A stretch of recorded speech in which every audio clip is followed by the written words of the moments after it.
Hey everyone, tonight we're drifting back to a place that was loud, bloody, and surprisingly well organized for something that mainly involved people hitting each other with sharp objects. So, get comfortable, dim the lights, let your thoughts slow down, and let's wander into the world of the Roman Colosseum, where, if you had the misfortune of being tossed inside, you almost certainly wouldn't last very long. Now, that isn't an insult to you personally. I'm sure you're clever, reasonably fit, and probably able to hold your own in a modern gym. But a Roman gladiator fight was not a spin class. It was not even a weekend rugby match where everyone shakes hands afterward.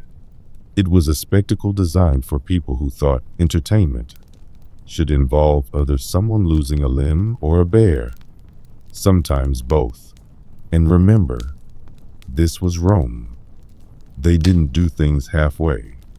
If the empire was going to build an amphitheater, it was going to be the biggest one on earth. If they were going to throw people into combat, it was going to be as public, humiliating, and prolonged as possible. So, let's start where you'd start. Imagine yourself in Rome around, say, the 1st century CE. You wake up one morning and discover you've been sold, condemned, or simply volunteered under a poor set of life choices, and suddenly you're standing in a gladiator training school.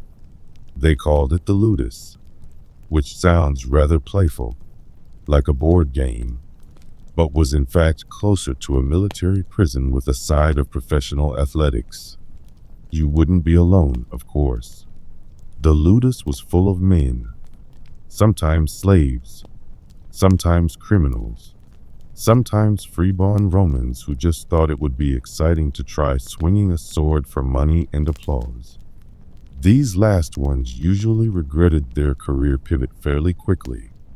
Your daily schedule would not resemble a leisurely yoga retreat.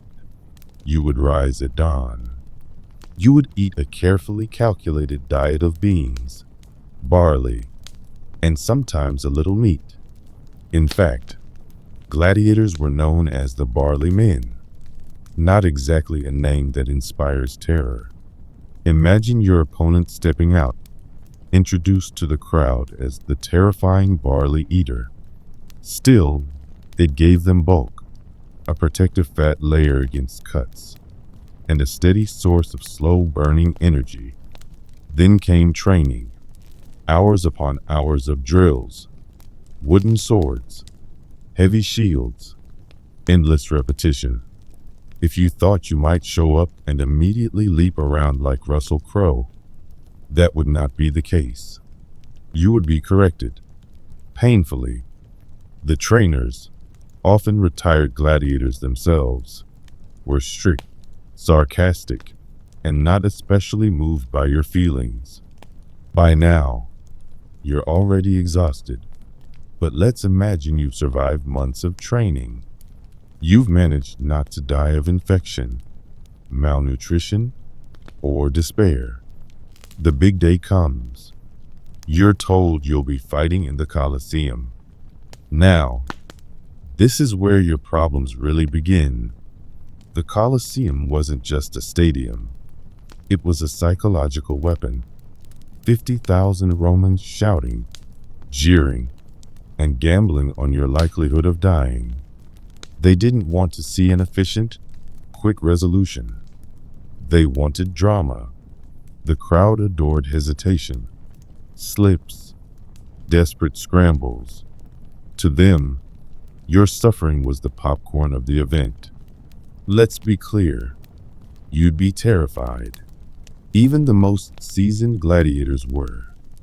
They knew the crowd could turn against them. They knew that, despite all the honor and ritual, at the end of the day, they were still objects for amusement. And what would you be wearing? Forget the full gleaming armor of a Roman legionary. Gladiators fought with specific sets of gear, designed not for fairness, But for spectacle, you might be given the equipment of a retiarius, a net, and a trident. Very graceful, very theatrical, but also the kind of thing that leaves you embarrassingly exposed if you miss your first throw. Or perhaps you're a secular, with a heavy helmet that makes it nearly impossible to see or breathe properly. Excellent for looking menacing, less excellent for actual survival. The match begins. You step forward. Maybe you land a good strike. Maybe the training kicks in, but soon enough you realize your body isn't conditioned for this. Not the way theirs was. Gladiators built up terrifying endurance. Their entire lives were designed around this one skill, staying alive in combat for the maximum amount of time, often while wounded. You, on the other hand, have perhaps walked up a flight of stairs recently and needed a moment to catch your breath. The difference will show. And then there's the crowd again. Romans were not known for their gentle encouragement. They screamed advice, insults, and demands. If you stumbled, the arena roared. If you showed hesitation, the audience booed. You were not just fighting an opponent. You were fighting the weight of 50,000 people who thought watching you panic was an excellent way to spend a Saturday afternoon. Let's say, by some miracle, you made it through. You managed to disarm your opponent, or maybe they tripped. You stand there, waiting. You look to the editor, the man in charge of the games. He looks to the crowd. The crowd decides whether you live or die. Now, contrary to popular belief, it wasn't just thumbs down for death, thumbs up for life. The actual gestures were more complicated, and historians debate exactly what they looked like. But the point is, your fate rested on whether the audience thought you had put on a good enough show. Did you bleed enough? Did you look sufficiently tragic? Were you entertaining? If yes, maybe you'd live. If no, well, that was the end. Of course, not every gladiator died in every fight. That would have been wasteful, and trainers hated wasting expensive property. But your chances, especially as a newcomer, were slim.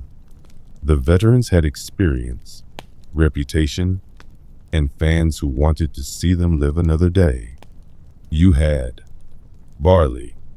And here's another thing. Even if you did survive, your life was not glamorous. Hollywood likes to imagine gladiators as rock stars of the ancient world. To some extent, they were adored by crowds, lusted after by admirers. But in reality, you'd return to the training school, bruised, sore, and very possibly infected. Roman medical care was not exactly cutting edge. You'd be stitched up with minimal sanitation, maybe given a herbal remedy, and then sent back to prepare for the next fight. Over time, the strain wore down the body. Old gladiators were rare, not because no one cared for them, but because the life expectancy of someone repeatedly stabbed for sport was not particularly high. So, why wouldn't you survive a Roman gladiator fight? Because it wasn't meant for survival. It was meant for show. It was a spectacle built on human endurance, fear, and blood. And unless you had months of training, the right body type, and an unnatural tolerance for pain, the odds were very much against you. Still, the Romans loved it. They saw gladiators as both shameful and admirable. They were slaves, criminals, outsiders, but they also embodied courage, discipline, and spectacle, a contradiction the Romans adored. And as for you, well, at least you provided a good story. The crowd went home satisfied. Rome moved on. And you did not. Now, let's drift over to another royal fiasco. All right, you've survived. Well, actually, you didn't survive the gladiator fight. But never mind. Tonight we'll quietly leave the dust of the Colosseum behind and float forward about 18 centuries.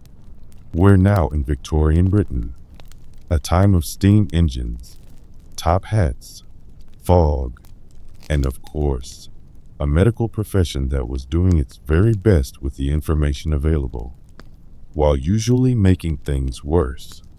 Medicine to Victorians was equal parts science, guesswork, and raw confidence. They had just enough technology to feel important, and just enough ignorance to be dangerous. And naturally, they combined the two at every opportunity. Let's start with surgery. The Victorians were very proud of their surgeons. These men wore dark coats and exuded an air of brisk competence. But until anesthesia became common in the mid-1800s, surgery was an experience in pain tolerance. Patients were strapped down, bitten on sticks, or simply passed out from shock. The surgeon's skill was judged not on delicacy, but on speed. If he could amputate a leg in under 3 minutes, he was considered excellent. If he only cut off the intended leg, and not an additional finger or artery, even better. There is, famously, the case of Robert Liston, a celebrated surgeon known for his breathtaking speed. He once performed an amputation in which he accidentally sliced through the patient's testicles as well. Another time, he managed to cut not only his patient but also his assistant and the bystander watching too closely. 3 people died in one operation. It is the only surgery in history recorded with a 300% mortality rate. Victorians, naturally, thought this was thrilling. Now, by the late 1840s, chloroform and ether began to enter hospitals, and surgery suddenly became a little less like a public execution. Queen Victoria herself was given chloroform during the birth of her 8th child, and afterwards she declared it delightful. This was, in Victorian society, the royal stamp of approval, and soon chloroform became fashionable. Women actually asked for it at parties, as though fainting under anesthesia were a form of entertainment. Because, of course, it was. But surgery wasn't the only area where Victorians were creative. Let's drift gently toward their medicines. If you wandered into a Victorian pharmacy, you would find shelves lined with bottles of laudanum. Laudanum was essentially opium dissolved in alcohol, prescribed for just about everything: headaches, coughs, sleeplessness, babies crying, you name it. If your child was fussy, a spoonful of laudanum would quiet them right down. Of course, it would also addict them to opiates before they could walk, but this was considered a small price to pay for silence. And then there was arsenic. Arsenic was fashionable, both as a poison and as a beauty aid. Women bought arsenic wafers, which promised to whiten the complexion, because nothing says healthy glow like low-level poisoning. Some even drank arsenic solutions daily to maintain their look, which worked brilliantly right up until they developed organ failure. Mercury, too, was popular.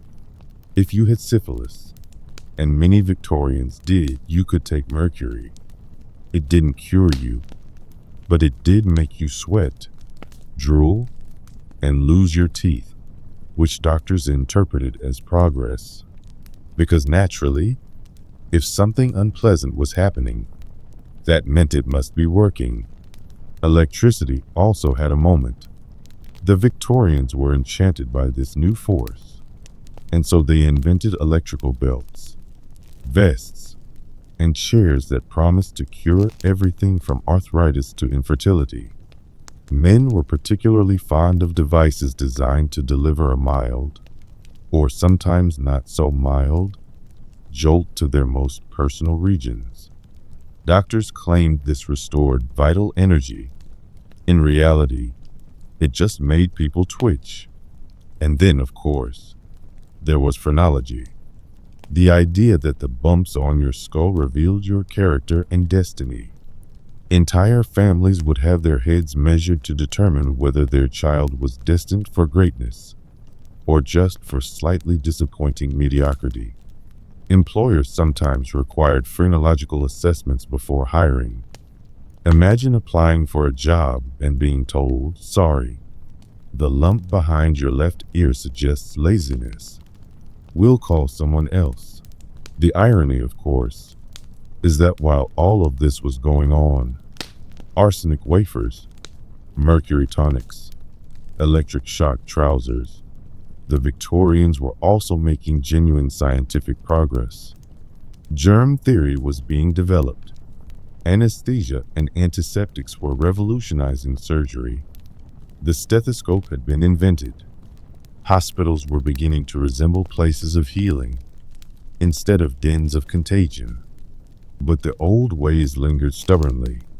It was as if the Victorians couldn't quite let go of their fondness for poisons, potions, and pseudosciences. They wanted modern science, yes, but they also wanted the drama of drinking something that might kill them, just to see what happened. And hovering over it all was the class divide. Wealthy Victorians could afford private physicians, who at least tried to keep their instruments vaguely clean. The poor relied on overcrowded charity hospitals, where infections spread like wildfire, and where your best chance of survival was simply to leave before the doctors noticed you. It's worth noting that children were frequent victims of this system, not just from laudanum-laced syrups, but from the general hazards of industrial life. Working-class families lost infants at staggering rates. The middle and upper classes, meanwhile, fussed endlessly about children's delicate constitutions, dosing them with arsenic to improve appetite, or strapping them into elaborate contraptions meant to correct posture. Childhood, in short, was a medical experiment. By the late Victorian period, however, the tide was turning. Sanitation improved, vaccines spread, public health acts forced cities to provide clean water. Slowly, very slowly, medicine began to look like something you might actually trust. But the eccentricities never fully vanished. Even today, some of those old Victorian remedies still echo faintly in modern wellness fads. Detox tonics, electrical gadgets, herbal tinctures, the same promises, just in more aesthetically pleasing packaging. So, if you ever feel a little skeptical about modern medicine, remember the Victorians. They were the bridge between medieval guesswork and scientific progress.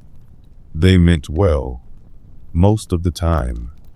They also gave babies opium and thought it was fine. And with that gentle thought, let's drift over to yet another chapter of human absurdity. Next time, we'll head westward. Wagons, rivers, dysentery. Yes, the Oregon Trail awaits. So, let's drift now from Victorian operating theaters into the wide, dusty open. It's the 1840s. You've just decided to uproot your life and head to Oregon. Why? Because apparently you've been told it's full of fertile farmland, fresh opportunities, and not nearly as many neighbors who borrow your tools and never return them. Of course, the reality is that your journey will involve walking. Yes, mostly walking, 2,000 miles, while your wagon breaks, your oxen die, and your children develop every possible form of diarrhea.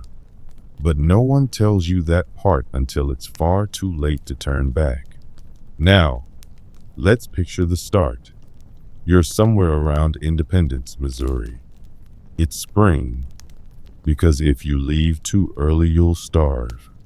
And if you leave too late, you'll freeze to death crossing the Rockies. Timing was everything. You'd gather your family, your supplies, and your questionable optimism, and line up with dozens of other wagons to set out west. The wagons, by the way, were not the glamorous covered carriages Hollywood likes to show. They were small, uncomfortable, and very bad at keeping out rain. They weren't even meant for riding in. Most immigrants walked beside them, trudging through mud, dust, and blistering heat. Your wagon was for food, spare clothing, and whatever sentimental furniture you couldn't bear to leave behind. And yes, people did try to bring furniture, chairs, pianos, even wardrobes. Inevitably, halfway across the prairie, they ended up tossing Grandma's beloved mahogany chest onto the roadside, where it slowly rotted while the oxen heaved a sigh of relief. Food was another concern. The recommended shopping list included 200 pounds of flour, 150 pounds of bacon, and 20 pounds of coffee, among other things. Fresh fruit and vegetables. Not really. Which meant that, by the time you reached the second month of travel, your diet consisted of bread, bacon, and more bacon. Scurvy was practically inevitable. And then there was water. Streams looked refreshing, but they were often filled with bacteria. Entire wagon trains would come down with dysentery after drinking from a cheerful-looking creek. Dysentery, in case you've forgotten, is the polite term for constant, uncontrollable diarrhea. It was, by far, the most common way to die on the trail. Not arrow wounds, not bears, just dehydration from your body refusing to cooperate. But let's keep going. You're walking, day after day. The landscape changes from forest to plains to desert. Some days the sun beats down until you're dizzy. Other days the rain turns the ground into a swamp, and the wagon wheels sink. You're sore, hungry, and probably regretting every decision that brought you here. Of course, there were social problems too. Families bickered endlessly. Someone always thought they knew a shortcut. Arguments broke out over speed, over chores, over who got to ride in the wagon for a few blessed hours. And then there was the question of leadership. Wagon trains usually elected a captain, which was a noble gesture, but the captain had about as much real authority as the organizer of a carpool. If people didn't like his decisions, they ignored him, which they often did. Animals were another challenge. Oxen were the preferred beasts of burden, stronger and more durable than horses. But oxen had an irritating habit of dying unexpectedly, sometimes from disease, sometimes from exhaustion, sometimes just because they were tired of pulling your ridiculous wagon across an entire continent. If you lost too many oxen, your trip ended right there. Crossing rivers was its own nightmare. You could ford them, float your wagon, or hire a ferry, depending on your level of optimism and cash. Many families tried floating their wagons. Many families then watched their wagons tip, sink, and scatter all of their belongings downstream, leaving them to stand on the riverbank, wet, furious, and very broke. Let's not forget accidents. Children were particularly vulnerable. Wagons rolled over them, Animals kicked them, and firearms went off at exactly the wrong moment. One of the most common causes of accidental death was simply falling under the wheels. This made immigrant parents rather tense. After all, the wagons did not stop quickly. So, you might be wondering, why did anyone do this? Why leave the relative safety of a town for a trail filled with hunger, disease, and broken bones? Well, land. The Oregon Territory was offering vast plots of farmland to settlers. Families dreamed of building a future, owning property, and starting fresh. In a world where most people lived where they were born and never went far, the promise of Oregon was intoxicating. And it's true, some people made it. Thousands, in fact. They arrived, worn down and half-starved, but alive. They built farms, towns, and communities. The Oregon Trail wasn't all tragedy. It was also resilience, determination, and a certain stubborn refusal to accept reality. But it's worth remembering that this expansion came at a price. The land being settled was not empty. Native peoples lived there, and the influx of immigrants disrupted their lives permanently. Sometimes wagon trains passed peacefully, trading goods and sharing resources. Other times, tensions erupted, leading to violence on both sides. The Oregon Trail wasn't just a personal struggle. It was part of the much larger, much messier story of westward expansion, with all its consequences. Still, for the immigrants themselves, the trail was mainly about survival, and most of them did not look heroic doing it. They looked exhausted, dirty, and frequently ill. Diaries from the time are filled with complaints. Bad weather, bad food, sick children, lost cattle. Hardly anyone wrote about the beauty of the landscape. They were too busy trying to get through it alive. And yet, in hindsight, the Oregon Trail became romanticized. School children still play the computer game, gleefully dying of dysentery in pixelated form. The story of wagon trains lumbering west has been polished into myth. The reality, though, was much less glamorous. It was blistered feet, cholera epidemics, and wagon wheels squeaking endlessly through the dust. So, why wouldn't you survive the Oregon Trail? Because most people barely did. Even the ones who made it to Oregon looked back at the experience with a kind of weary disbelief. They had gambled with their lives for a patch of land, and many wondered whether it had really been worth it. But for us, safe in bed, it's a story that reminds us how fragile survival used to be: a cough, a river crossing, a wrong turn. Any one of these could end a journey, and all of it wrapped in a veneer of hope, determination, and occasional sheer foolishness. So let's leave the trail there, wagons rattling westward, and drift now to a very different world, one of polished swords, rigid codes, and men who thought honor was more important than breathing. Yes, next we'll step into the quiet, disciplined realm of the samurai.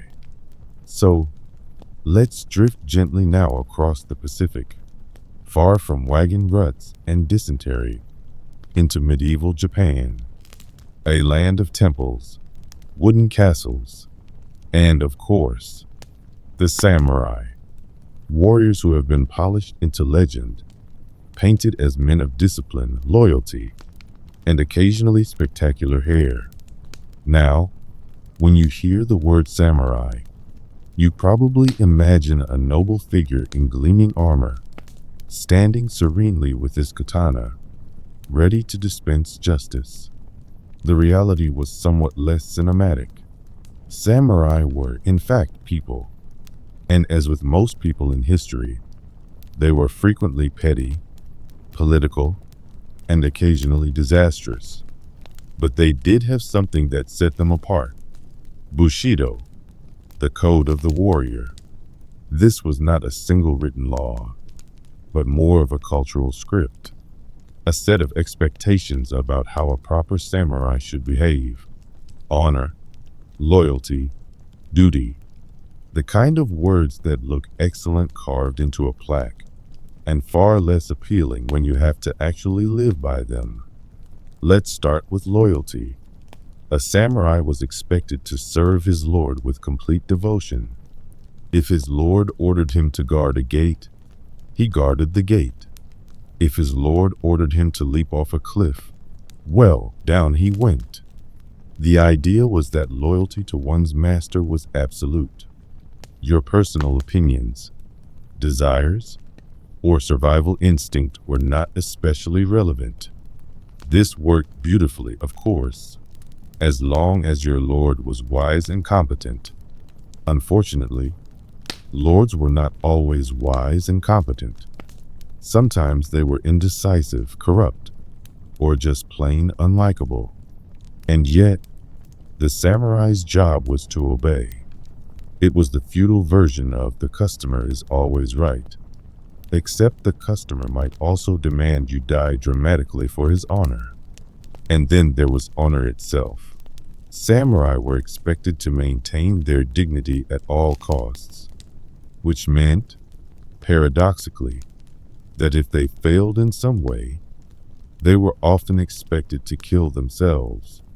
Seppuku, ritual suicide, was considered an honorable way to erase disgrace. The ceremony was elaborate. You dressed carefully. You composed a farewell poem. You knelt with a short blade, and, well, you can guess the rest. Not the most relaxing retirement plan. Imagine living under that constant pressure. One slip, one mistake, and suddenly you're expected to end your life to preserve appearances. It made the samurai class extremely careful about reputation. They fought bravely not just because they were skilled, but because they had little choice. To lose face was often worse than to lose a battle. Now, about the swords. The katana has become almost mythological in modern culture. It's portrayed as indestructible, flawless, capable of slicing through anything from silk to steel.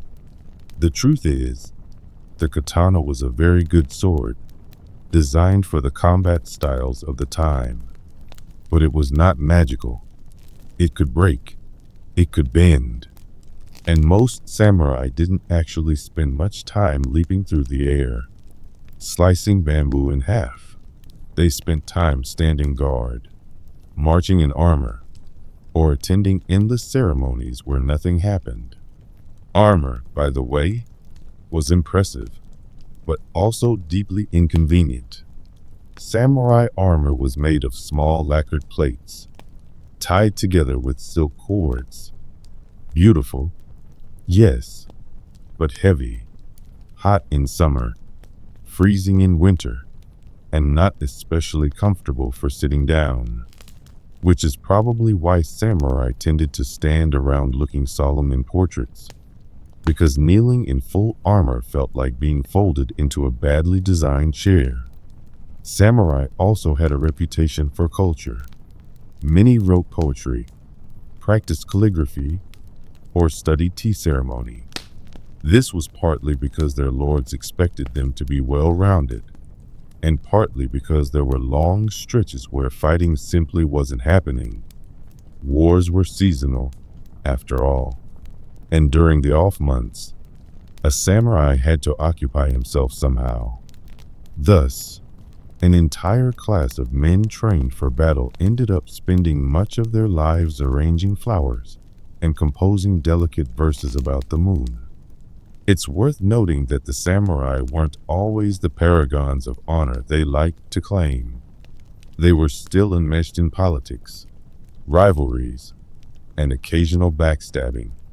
sometimes literally. Entire clans rose and fell depending on who betrayed whom. Loyalty, while praised in theory, could vanish quickly if a better offer came along. And many samurai spent as much time scheming in court as they did fighting in battle. Still, the code of Bushido gave them a kind of identity. It tied them to something larger than themselves, even if it was often impractical. And it survived long after the age of samurai warfare ended. By the 19th century, when Japan was modernizing rapidly, Bushido was repackaged as a national ethos, teaching loyalty and discipline to soldiers and students alike. The samurai were gone, but their image was too useful to abandon. For the samurai themselves, though, life was a balancing act. Glory and duty on one side, politics and survival on the other. They lived in a world where appearance mattered just as much as action, where losing face could be as deadly as losing a duel, and where your day might involve both sharpening a blade and arranging a perfect tea whisk. So, why wouldn't you survive as a samurai? Well, for one thing, you'd probably complain. You'd object when your lord asked you to do something irrational. You'd hesitate when told to throw yourself into hopeless battle. You'd find the armor heavy, the rituals tedious, and the prospect of ritual suicide entirely unappealing. Which is fair. But in the samurai world, that hesitation would mark you as unworthy, and your fellow warriors would look at you with polite, disapproving silence, which is somehow even worse than shouting. The truth is, samurai life was less about constant swordplay and more about constant restraint, about swallowing pride, suppressing individuality, and maintaining composure in every situation. Not the most comfortable existence, but one that shaped Japanese society for centuries. And now, as we quietly sheath the sword and bow out of that rigid world, let's drift onward to yet another chapter of royal inconvenience. Because what's history without a few unhealthy dynasties? Next, we'll wander into the awkward, occasionally inbred world of European monarchs. A family tree with fewer branches than you might expect. So, we're moving now from samurai codes of honor to something much less dignified. The fragile, unfortunate reality of European dynasties. Because for centuries, Europe's monarchs had one guiding principle when it came to marriage. Keep it in the family. Literally. Now, to be fair, their reasoning wasn't entirely absurd. Dynastic marriages were about politics, not romance. You didn't marry for love. You married to secure alliances, prevent wars, and ensure your heirs had the right bloodlines. And who had the right bloodlines? Well, usually your cousins. Convenient. But over time, this led to a rather predictable outcome. Monarchs who were not at their genetic best. Weak chins, fragile health, unfortunate jawlines that seemed to grow larger with each generation. Entire dynasties ended not because of invading armies, but because they had simply bred themselves into extinction. Let's begin with perhaps the most famous case, the Habsburgs. The Habsburg family ruled large chunks of Europe for centuries. Austria, Spain, parts of Italy, the Holy Roman Empire. Their solution for keeping all that territory under control was to marry each other. Cousins with cousins, uncles with nieces, occasionally, even more awkward combinations. The result was what historians politely call the Habsburg jaw, a distinctive protruding lower jaw with a lip that sometimes hung open, making it difficult to chew or speak. Generations of intermarriage had magnified this trait until it became almost a family emblem. If you saw a portrait of a monarch who looked like he was trying, unsuccessfully, to bite into an invisible sandwich, you were probably looking at a Habsburg. The most tragic example was Charles II of Spain, sometimes called El Hechizado or the Bewitched. Born in 1661, Charles was the product of more than 2 centuries of Habsburg inbreeding. His family tree, if you can call it that, looked less like a branching oak and more like a circle someone had drawn absent-mindedly. Charles was physically and mentally disabled, though his exact conditions remain debated. What is clear is that he was sickly from birth. He struggled to chew food, had frequent seizures, and was unable to father children, despite being married twice. His jaw jutted so far forward that he could not fully close his mouth. Courtiers described him, rather unkindly, as looking perpetually stunned. He was nicknamed the Bewitched because many Spaniards believed no natural explanation could account for his condition, which in a way was true. It wasn't witchcraft. It was centuries of genetic recycling. Charles died in 1700 at the age of 38, childless. His death ended the Spanish Habsburg line entirely, sparking the War of the Spanish Succession. In other words, 2 centuries of careful cousin marriage had finally achieved the opposite of what was intended. It broke the dynasty, but the Habsburgs were not alone. The Bourbon family of France also tangled their branches a little too closely. Though they fared better than the Habsburgs, they too developed a reputation for weak health. Louis XIV, the famous Sun King, managed to live a long life, but his heirs were not so fortunate. One after another, his children and grandchildren died of disease, leaving the throne to a 5-year-old great-grandson. The Bourbon dynasty had prestige, but very few healthy adults. The British royal family, too, had its share of inbred difficulties. Queen Victoria, though not especially inbred herself, managed to spread a genetic time bomb across Europe. Hemophilia, a blood-clotting disorder. It's believed the mutation originated with her. Through her many children, she passed it on to the royal houses of Spain, Germany, and especially Russia. Her grandson, Tsarevich Alexei of Russia, inherited the disease. Even minor injuries could be life-threatening, as his blood failed to clot. His desperate parents, Nicholas and Alexandra, turned to a wandering mystic named Rasputin for help. Rasputin gained influence at court by supposedly easing the boy's suffering, though his actual methods likely involved little more than keeping doctors away. And thus, one small genetic quirk from Britain helped destabilize the entire Russian Empire. But let's return briefly to the Habsburgs, because they really do deserve the spotlight. The degree of inbreeding in their family is measurable. Historians and geneticists have calculated something called the inbreeding coefficient of Charles II of Spain. It was astonishingly high, equivalent to being the child of a brother and sister, despite his parents being uncle and niece. Imagine that. 200 years of strategic marriages, all designed to preserve the purity of the dynasty, had left the King of Spain genetically as compromised as if his parents had been immediate siblings. That, more than anything, shows the absurdity of dynastic obsession with bloodlines. The very thing they valued most became their undoing. And yet, at the time, many monarchs genuinely believed this was necessary. They looked down on marrying commoners.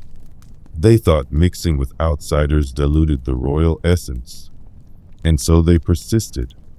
generation after generation, until their portraits began to look less like dignified rulers and more like caricatures. Of course, not every royal was so unlucky.